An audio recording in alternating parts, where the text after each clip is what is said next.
Hello again. Good day there. This is again your Tita Agnes. Welcome again to my channel, APC Tita Nes Official TV. As I have said before, we're traveling to Lacombe and now we are already here in their beautiful home. Ipapakilala ko po sa inyo ang isang taong ginabayan, pinagalitan, minahal na para naming tunay na anak. Magpapakilala po siya sa inyo. I hope at the end of this series, makilala nyo siya, makapagbigay siya ng inspiration. I know it's not an easy way, but then, as I said, ang kanilang journey is still going on. At sana, at the end of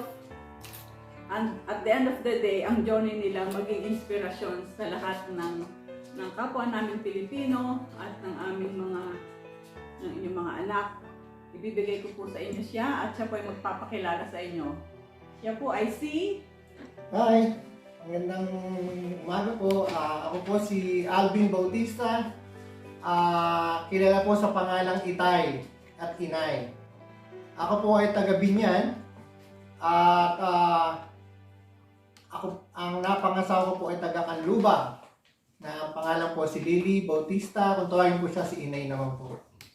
So, ngayon po, itatanong po natin sa kanya, kasi sa tagal na po, siguro 13 or 14 years ago, ngayon lang namin uli pagkukwentuhan ang journey nila at journey ko dito sa Canada. So, to start off, itatanong po natin sa kanya ngayon kung ano ba yung hanap buhay niya prior to coming to Canada. Ang trabaho ko po bago po ako pumunta dito sa Canada ay nagtrabaho po ako sa Enchanted Kingdom. Isa po ako sa, hindi naman po pioneer, siguro po second batch na rin po.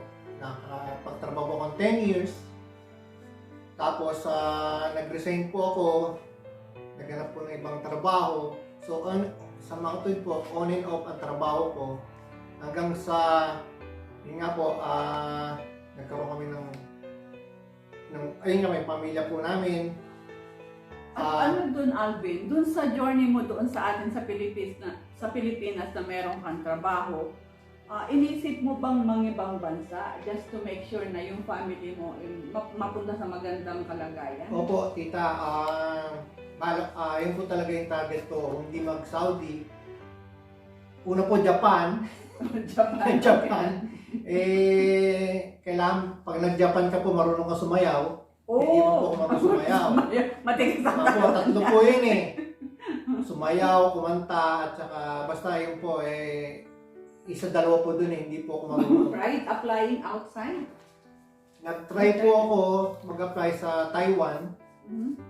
Nauna pong nakapunta doon yung kumpare ko po. Ngayon, nung ako po na yung susunod na, biglang uwi naman po siya. Ang sabi niya, mahirap magtrabaho sa Taiwan, trabahong kalabaw. Oo. Papatayin ka ng mga tao doon, halos mamatay ako sa ano. Sabi ko sa'yo, huwag ka nang tumuloy. Sabi sa akin. So, hindi na po ako tumuloy. And then, paano tayo nagkatagpo? How did you know na makakarating ka dito at matutulungan kita? I already forgot. Si tita po at si Squiddy po, nakilala ko po nung ako po napatira sa Canlubang dahil nga po si Lily, taga Canlubang po. Yung asawa niya po yun. Si tita po ay nakilala ko po dahil sa aking asawa. So pupunta po siya sa amin, Alvin, kailangan ko yung bote. Kasi pag bumili po kami ng soft drinks, inuwi namin yung bote. Kailangan isa uli. Ayun, si tita, ganun po siya lagi, ganyan. O, tapos, paano mo nabalitaan na... Isang araw po, yung time po yun na wala po akong trabaho na tita eh. Ang trabaho ko lang po, nag-iiho ako, nagtitinda ako sa tapat. Dun sa sa kalye. Sa tapat po ni Ate Stella. Okay. Sidewalk vendor, Opo, kumbaga. so doon po, medyo siyempre pag masarap ka magluto, kakausapin ka ng kalaban mo, ako muna sa umaga, ikaw sa hapon. Okay. So ganun po yun. So ako, sa hapon po ako nag-iihaw.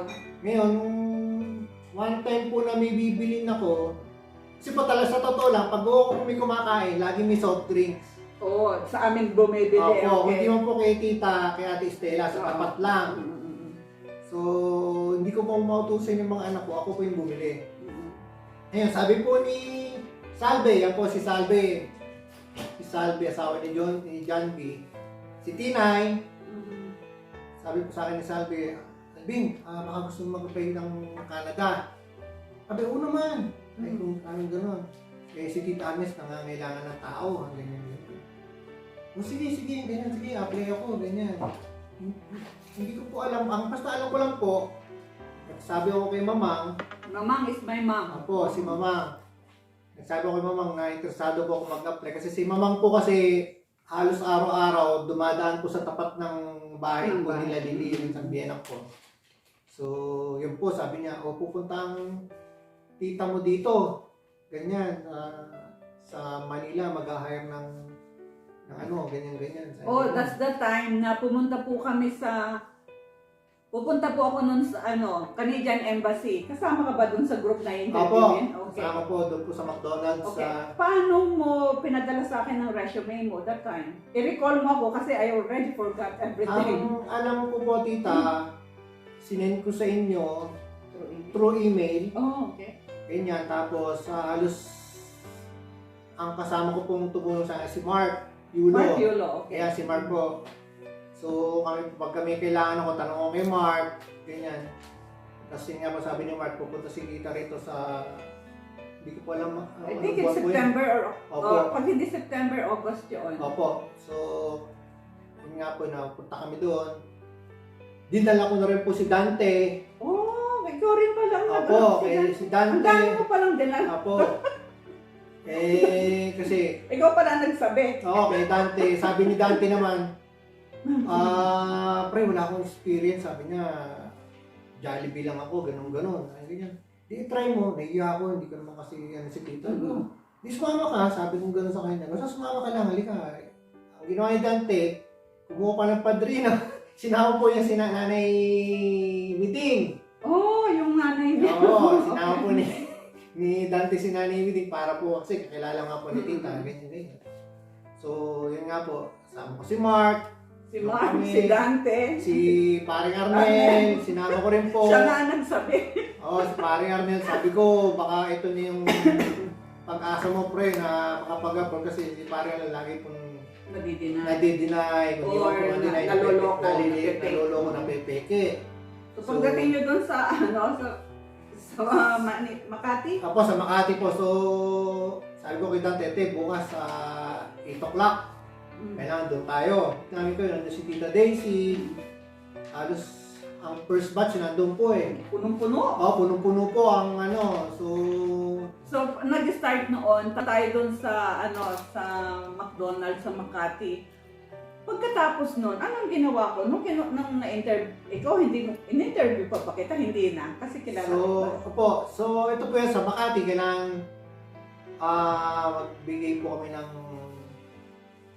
150 po, di ba po? 150 para sa processing, oo. Ganyan, sabi ko, so, usap po asawa ko, sabi ko, kailangan ko ng 150 para sa processing, ganyan.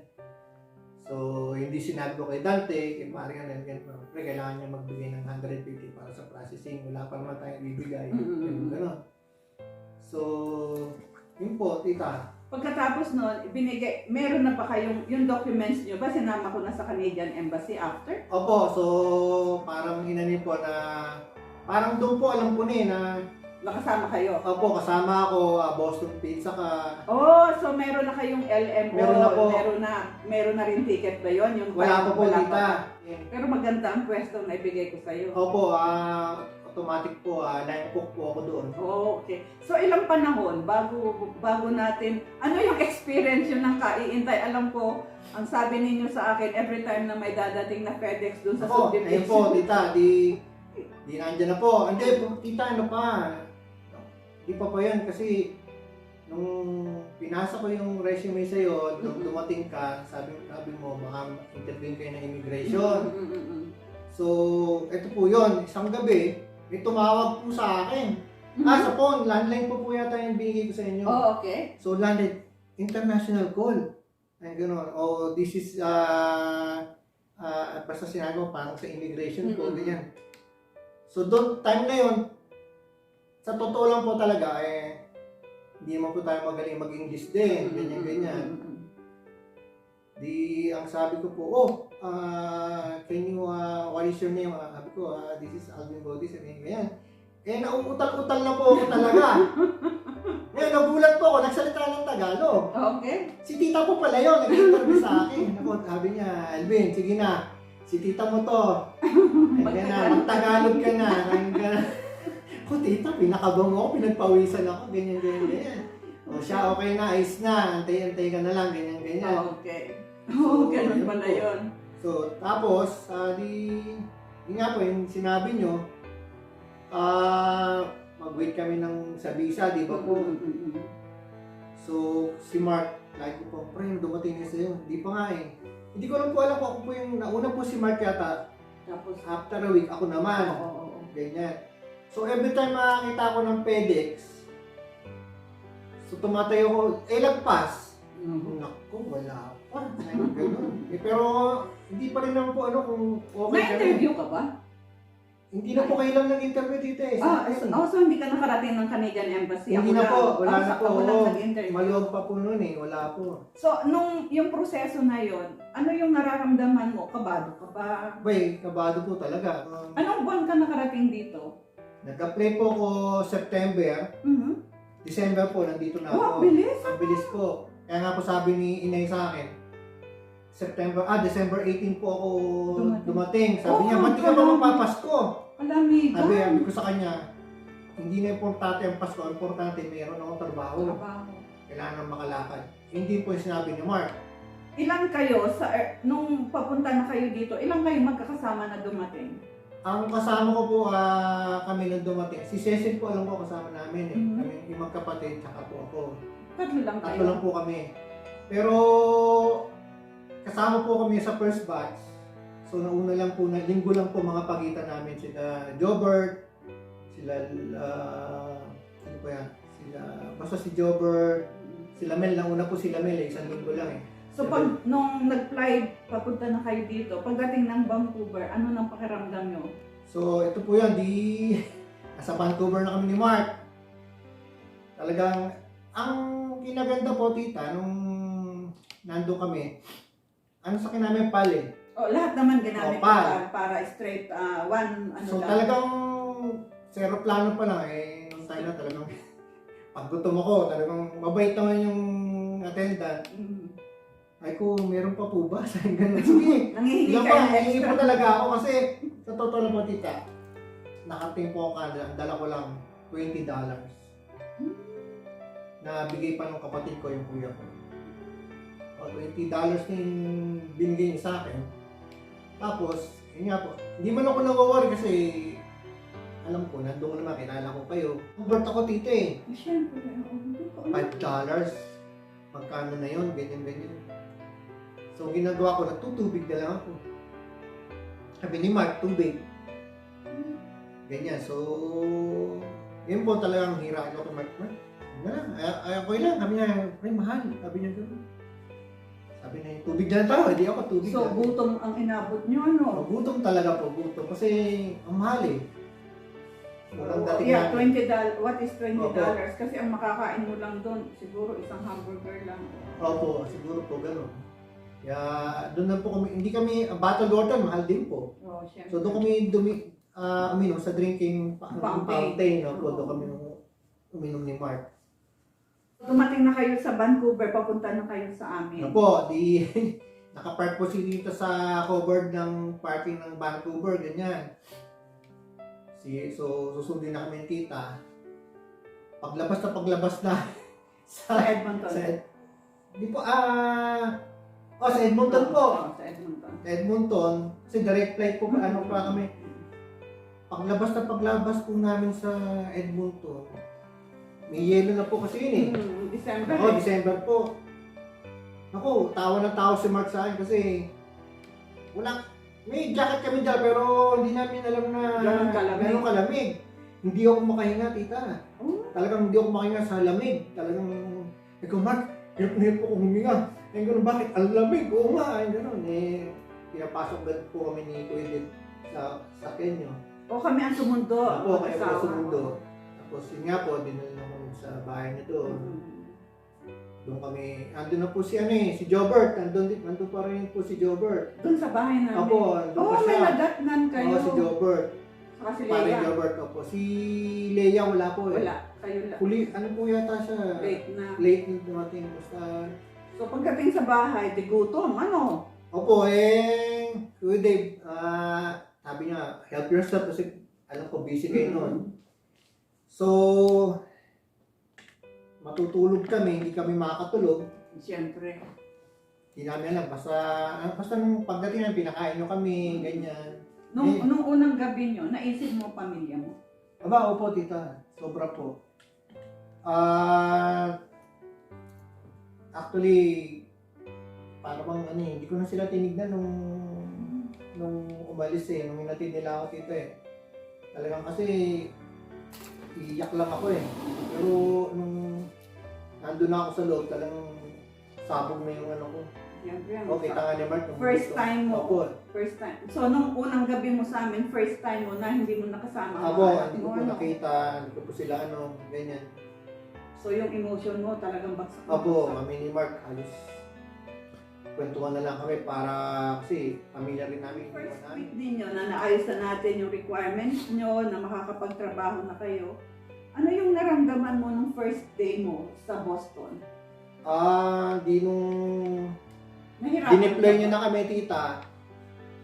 Meron naman binigay yung employer namin na titirhan. Oh, dito ka talaga sa Lacon. Oh, sa Lacon po talaga ka ako. talaga. Hinatid ka namin? Hinatid nyo po kami. Hindi po. Hinatid po ako ng mga kapatid ni Gina. Oh, okay. Sumakay po kami sa kanila. Ngayon parang nare-recall ko na bago kayo umalis, binilhan ko yata kayo ng mga unan, kumot, lahat. Opo, meron po. Mga bitbit kami. Kaya po loaded yung sasakyan. O nung first day nyo dito, syempre puti, first day nyo, nagkaroon ka ba ng para bang yung nabablock ka ba? Nahirapan ka bang makipag-communicate? How about yung employer mo? Si Jason Katsit yeah. naman. Napakabait na boss naman po talaga. Sobrang bait. Talagang ang laki rin nung naitulong namin sa Boston Pizza. Tulong ng 5 Foreign Pilipino. workers, yeah. Talagang nung una po, ang daming ways. Na-control po namin yun. Kasi mga puti, talagang wala silang pakialam. Walang pakialam, kakain. Kaya gusto ng mga employers ang mga Pilipino kasi pag ang Pilipino nagtrabaho, inaari nilang kanila They take good care of the business. Sobrang bait po ni Jason kasi yan po yung ewan ko sa iba. Yan yung nagtatrabaho ka, bibigyan ka ng beer. Oo, mabait talaga.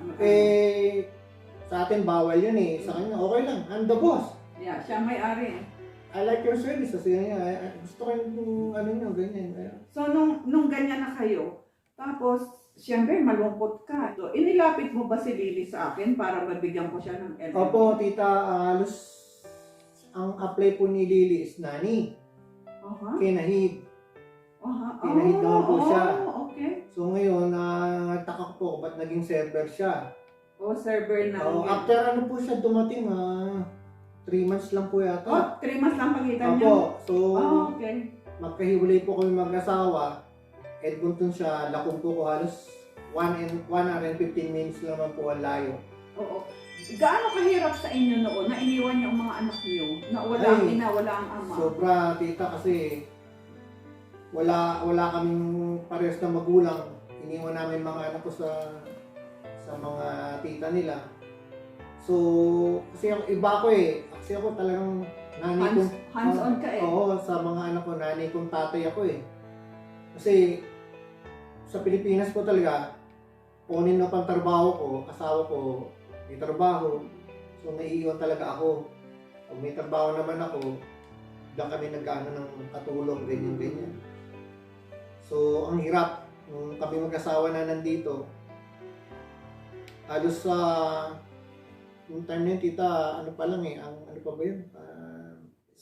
Wala pang Facebook Oo. Wala pa, ano pa lang. So, by calls lang. Opo. So, kailangan bumili ka ng call card. Sa kanila. O dito. Dito. Yeah. Oo. So, ilang Uso pa yun Oo. So, minsan nag-i-stack na ako ng 5 para tawagan sila.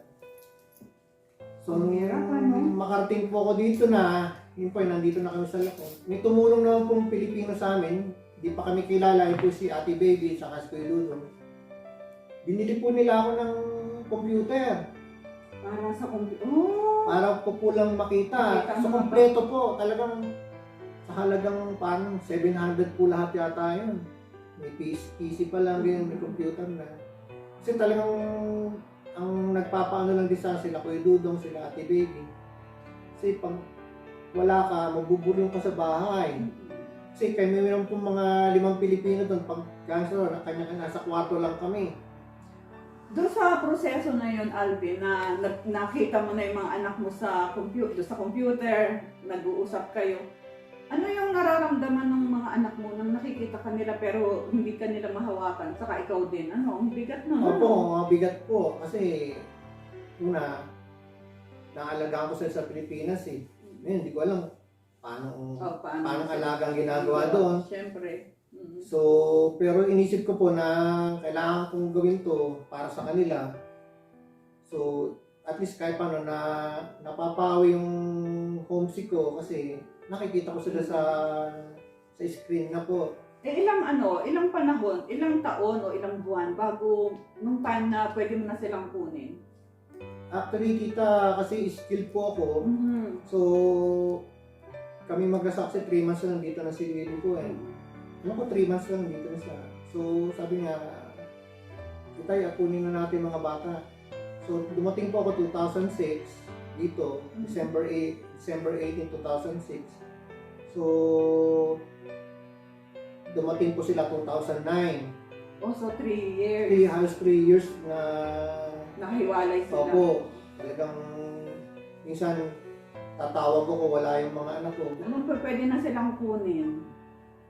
Kinuha mo ba sila? Ikaw ba ang kumuha sa Opo, kanila? 2009, nung na-process na po namin yung mga bata. That one is under, hindi pa sila landed immigrant. Hindi pa po. Under your work permit. Opo, work so permit under sila ng student work, Opo, student permit. Opo, student permit. Under your work permit. Opo. So dito po kasi noon, panahon na yon, pag katulad niya, siya ay skilled worker, pwede po niyang kuhanin ang buong pamilya niya under po lahat, under him, under who noong kanyang work permit, doon ho ibabase yung ibibigay sa kanyang mga anak at sa kanyang asawa kung ilang taon sila pwedeng mag-stay. So nung nandito na sila, pinaprocess na natin yung as a permanent residency. Opo,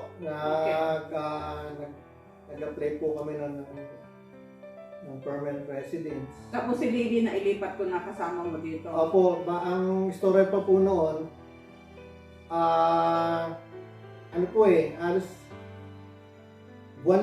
halos ilang buwan lang ako nagsimula sa Boston. Na-promote na agad ako. Manager ka? Hindi po, supervisor lang po. So, hindi naman po rin ako pumayag na ako lang kasi ilan yung kasama ko. So, si Mel, si Abel, supervisor din. Oh, lahat kayo Opo. naging supervisor. Oh. Ayoko naman po pumayag kasi ako lang. Kasi sabay-sabay kayo. Oo, Mabuti pumayag ang Opo. Ngayon, nag-straight po ako dito ng 12 days para makita ko lang po yung asawa ko sa Edmonton. Oh, kasi po, although nakuha ko na si Lily noon as a server sa isang Boston sa Edmonton po at saka Lacombe is 126 kilometers ang layo. 126, right, Papa? 120, yeah. It's 1 hour and 20 minutes na i-travel kung may sariling sasakyan. Kaya napakahirap sa mag-asawa. Magkasama nga sila na naparehas na nasa Alberta, pero magkaibang town. Kaya ang hirap. So, ginawa namin ng paraan na magsama kayo. Opo. Okay. So, 12 days straight, 4 days off. Yan po yung ginagawa para makita ko lang asawa ko. Ngayon, tumatawag po sa inyo na pwede ako lumipat sa Edmonton para magkasama kayo mag-asawa. So, ang deal po ng mga boss ko, 1:2. Palitan mo, kasi magkaibigan naman po si Nahid at si Jason. Ipapalit ko sa iyo halos 3 taong katumbas dito sa akin. Papalit mo isa, sa akin gano'n. Palit mo ako ng 2, bigay ko sa iyo si Alvin, gano'n. Ganyan. So, ang dami pong ano, so, nangyari, si Lily ano yan po, nagawa niya ng paraan na pupunta sa amin. So, ano nang naramdaman mo nung magkasama na kayo mag-asawa for the first time? Ay, Saya. masaya po kasi, pero kulang pa tita eh. Yung mga bata, wala. So, nagtiis kami tita na halos pag uwi namin, tawagan namin yung mga bata. Talagang bata na lang ang kulang tita eh. Yung time na, yun na-process na namin, kailangan namin umuwi para sunduin sila. Yun ang saya tita. Saya, no? Kompleto na kami. Kompleto na kayo. So, nung dumating sila dito, may bahay na agad kayong tutuluyan, di ba? Opo, Inayos mo na yon prior. wala pa po tita, umuupa pa rin po kami. Yeah, inuupahan yung buong bahay. Opo, yung basement po, inuupahan namin. Yung mabigat lang. Napatay ka sa Pilipino, maraming bawal. Oo, siyempre. Kaya nung nandun, ilang taon kayo bago Buwan lang din po tita. Buwan lang. nakabili na kayo ng bahay? Hindi po, nakalipat kami sa iba. Na buong bahay Oo. na yung pinuntahan na. Opo, so sa totoo po, naka-12 bahay kaming lipat Oo, bago kami makabili ng bahay. So, doon sa proseso na yon, Alvin, na nandito yung mga bata, nag-aaral na silang lahat. Opo, nag-aaral po. Pero ilang taon ang inintay mo bago kayo naging permanent resident? Parang, tita, hindi ko alam kung 2 taon po. Taon. Doon sa proseso na yon, ngayon na itong buhay natin ngayon, kung hindi ka kaya napunta sa Canada, ganito kaya ang magiging? Ay, hindi po tita, napakahirap. Kung doon po sa Pilipinas, hindi ko kaya pa pag-aralin mga anak ko. For the record po, 3 anak ni Alvin, lahat nag-aaral, lahat nursing. Sa Pilipinas, magpaaral ka ng isang nursing student, it's really hard there because lalo na po ang inyong hanap buhay naman ay isa lang. Tapos hindi naman po hindi naman po masyadong kalakihan ang sweldo sa Pilipinas. Kahit na yung asawa niya ay nurse, hindi kakayanin dahil 3, sabay-sabay nurse, talagang mahirap. Pero ngayon, anong pakiramdam mo? Pakiramdam mo nung nakabili na kayo ng sariling bahay? Di tulad po nung naupa kami, ang daming bawal, tita. Ngayon po, may sarili na kaming bahay, abay. Nagagawa mo yung gusto mong gawin, magpako ka, walang sisita At sa'yo. saka, ang ganda, ang sarap na pakiramdam. Ay, opo, tita, may sarili kang bahay, mayroon ka ng uwian sa'yo na. Uwi na yan, wala. Masaya, napakasaya po nung nagkaroon kami ng bahay. Sa proseso ng buhay mo, sa journey mo dito, Alvin, sa Canada, ano ang pinakamabigat na naging problema mo? Yung mabigat po naging problema ko, hindi ko nasasabihin tita pero yung sa akin lang talaga. Nung dumating yung problemang mabigat na yun, sino ang tumulong sa'yo? Actually, tita, kayo eh. Ako pa rin. So, kasi kayo yung... Ikaw ba yung time na tinago ko? Opo eh. Kayo po yung takbuhan namin ni Kuya Di, kayo yung nanay at tatay namin. Sa totoo lang po, si tita talaga papagalitan ka. Kung may binili ka na hindi naman nararapat, bakit mo bili, hindi ka mag-ipon. Papagalitan ka ni tita, okay naman, tanggap ko naman yun. Kasi sa totoo lang, makulit lang talaga ako, pero mabait akong tao. Pero si tita, pag may kailangan ka, kaya kami problema, tawag ako kay tita, tawag ako kay Kuya. So, naayos natin yung problema na yun, nalampasan natin. Mabigat yun, isang napakabigat, essential, parang mahirap ipaliwanag, pero ang importante, nalampasan namin. Kasi tulong din ng dasal, yung faith namin. At saka, ang maganda dun ho ay, isasama kami na kahit pa paano, through thick and thin, ay alam naman nilang hindi ko sila pababayaan. So ngayon, nandito na tayo sa magandang buhay, Alvin. Ang mga bata, maayos na, nag-aaral. Ano pang hinihiling mo? Sa akin, tita, halos wala na eh. Halos may bahay na ako, May may sasakyan. sasakyan. Lagi ko po siyang pinapagalitan pag Opo. bumibili ng sasakyan bago. But it's okay. And then ngayon, okay ka na. So, may bahay na ako, dito na pamilya ko. Importante na tita, yung gusto ko talaga makauwi, makita ko nanay ko eh. Kasi sa totoo lang po, hindi ko nakita ang daddy ko nang matagal eh. Umuwi ko ako, patay na siya eh. Ay, ngayon naman, yung mami ko, may nagka-COVID. Oh, really? Opo, nagka-COVID. May problemang malaki eh, sa magkakapatid. Hindi mo po may iwasan. Nakakalungkot po. Nagka-COVID ang mami ko. Pinamasa na resign na dito. So, pagkausap ko sa phone, paulit-ulit, Hindi ka nakilala. kilala ka naman, niya, saan ka ba? Paano daw ang mga pala sa kanila? Sino ang asawa mo? Si Lily Asin. Nasaan ka uli? Ganyan siya. So, masakit po. So, gusto ko malagaan ng nanay ko kasi hirap. Magbabakasyon ka. May COVID.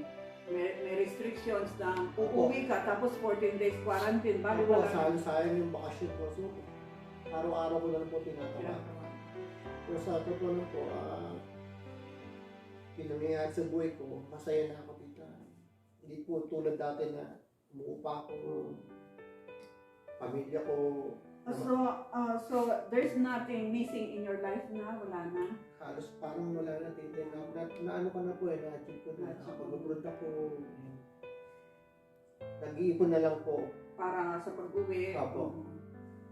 Ano pa? Ano pa ang ninanais ng isang Alvin Bautista?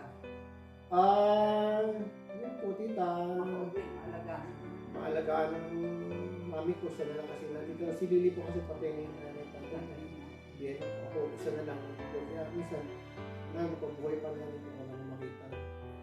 So, sa pangyayaring ito, Alvin, sa buhay natin, ano ito parang grateful talaga? Sa Diyos, Opo, sa mga tita. taong sumabay. Unang-una po sa inyo, Unang-una sa Diyos. sa Diyos po mo, sa Diyos, kayo yung pangalawa. Sa kanyang tulong din, tatandaan nyo dito pag nagsisimba tayo, May iyak. umiyak po ako talaga. Naalala ko sila. Saka yung proseso natin, hindi Opo, madali. hindi madali. Sumasay lang po ako talaga pagka pupunta ako kala tita. Kasi siya na yung parang pangalawang magulang ko eh. Halos wala pa si Lily nun. Talagang straight ako. Tita, dyan ako pupunta ako din. So, bigat sa dibdib. So, yun nga po, Alvin, sa mga tatay, sa mga nanay na malayo sa magulang, ano ang maibibahagi natin sa kanila? Na maging instrument, mabigyan mo sila ng hope at you can inspire them. Your last words. Opo, sa akin lang po. Hanggat ako yung magulang mo. Gawin niyo lahat yung magagawa niyo. Kasi pag nawala na yun, wala na eh. Gaya na sinasabi sa mga anak ko. Hindi, matutunan niyo kung ano yung tinuro sa amin ng magulang ng mga lola. Kasi pag hindi natutunan, ano mangyayari sa inyo. Hindi lahat ng bagay bili. Kailangan marunong kang gumawa sa bahay, marunong makapagkapwa-tao, marunong nasa So, yun po, ang sinasabi ni Alvin ay kahit na nasa ibang bansa kami, kailangan pa rin pong i-input natin kung ano po ba yung ating kalakalan bilang isang Pilipino sa pagmamahal po sa ating magulang. So kasi po, yun ang magiging foundation din ng ating mga anak paglaki nila para nakikita rin po ng magiging anak nila na ganun ang pagmamahal ng isang anak sa magulang. So, salamat Alvin. Ay, po, tita. Thank you so much po. Ito pong muli, medyo may kabigatan but I just want to say thank you so much. Pilik po ninyo sa channel namin. Tulungan niyo po pa po ang Tita Agnes na maging malawak ang channel natin para po makatulong pa po tayo sa maraming nangangailangan po sa atin dyan. As I said before, pag lumago ang channel, any amount na ma-monetize o makikitain po nito ay para sa kanila at hindi puro sa akin. Okay na po kami. itong aming ginagawa para po sa nakararami na ang alam ko kahit na katulad ko na senior citizen na may magagawa pa rin ako sa tulong nila, may magagawa tayo sa tulong